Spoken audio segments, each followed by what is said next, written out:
One last thing, and then I have a surprise for you. It's a special surprise. If you were talking directly to your colleague, how would you empower them to change their practice, to deal with the coming issues that we're facing, specifically in terms of using OptiFree ClearCare or products that are discernible as different to the patient? Do you have any specific advice to how they could become centers of excellence in their practices?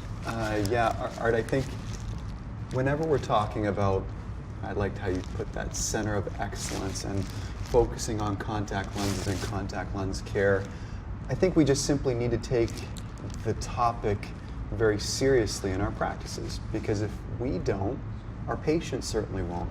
So the more seriously we take the topics, the more seriously our patients will care for those topics.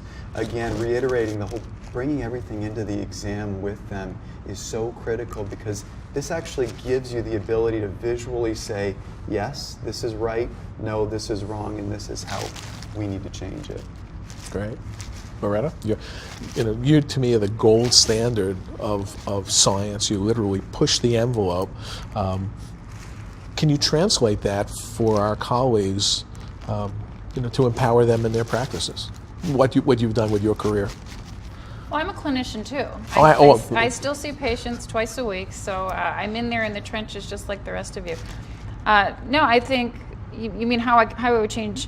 Yeah, in other words, what advice would you give to someone who's just getting out of school now and starting a practice and I see. Well, it would be to prescribe contact lenses and the products just like you prescribe medicines.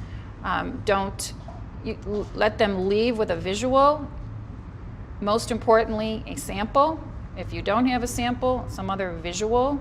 I think it was Chris that says she literally has some kind of a prescription pad that she tears off at the end of their exam and says, this is the solution system that you need to be using. So I would empower my colleagues to prescribe the products that they feel are appropriate for their patients, just like they would prescribe medicines.